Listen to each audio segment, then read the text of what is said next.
Oh yeah, it's a rehash of the MOW with a little bit added. There are Ministry of Works padlock. The keyway is very restricted and it actually works with a little flick out key. If you think of a key with a little L-shaped bar that flicks out when it hits the bottom of there, it'll go all the way in, down there, and then flick out to activate the bottom part of the lock. I'll show you later on what that looks like, because I have a broken one that's been dismantled. They are fairly easy if you get a good working one. A friend in forum unfortunately didn't have. I ended up dismantling it and we found out why it didn't work. The angle of attack is that way, but on that side of the thing. Just make a, well, this one works best for me. It's a W shaped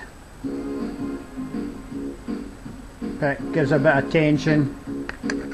You're holding it in like that, working it with your thumb. It goes in there, in behind, in at a slight angle. You should just feel the spring moving, and there's a lot of force involved. And there you go. If I get it in close, you should just about make that little lever moving as I push it back. That's that, just to the right of the opening, you see it moving, and it is unbelievably strong for all the size of it. Now here's Bill's MOW. As you can see, I've drilled it on the 3 points, which if you look at the other one,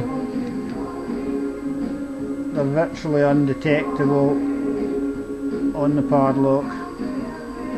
You could just about make out the one on the other side, that bit. If I angle it a wee bit, it's just roughly where my finger is. You just see the shading underneath my finger. Anyway, under a microscope I managed to find the 3. One at that corner, one at the shackle, and one over at this end. So you remove it, you can see the other end of the keyway. That bit there is where the key would pop out, the L-shaped bit, and that's the inside of your MOW. On Bill's one, this bit here, I've filed it down a bit. It was actually built virtually impossible to move, and the other problem, this is where the key would engage. It would push this to this side, releasing the shackle up here. Where is it? Up here. The other problem in Bill's one, there was a bit of metal waste here, so even with barely minimal clearance here, this would move far enough across to disengage the lock. I think I can just about show you if I push. That's it, off the lock, up it comes. And this is, I'll lift this out.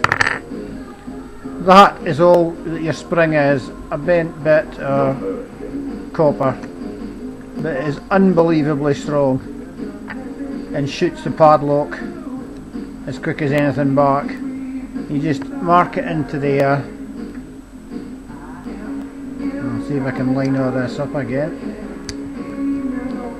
There we go, that's it back more or less together. And if I push it there that way, that would free up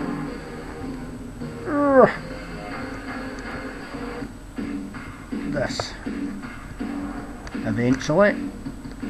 There we go, I'm just about got it. As you can see, it's not easy. There's a fair bit of strength in that, but your angle of attack is actually down here, and you're looking to engage this bit here with your pick. So it's going in, levering that, ouch, before I stab myself, and you're getting in at that angle to push it back, but it's more like a there, but behind the hasp here. So you're inserting in behind the hasp at that angle and levering this bit back. But as I showed you, there is a fair tension and there's not enough clearance the way it's jammed again, but that's it open. There's a horrendous amount of clearance, as you can hear with the noise. Anyway, that's just a quick share with a Blue Peter job or a DH's destroyed up padlock.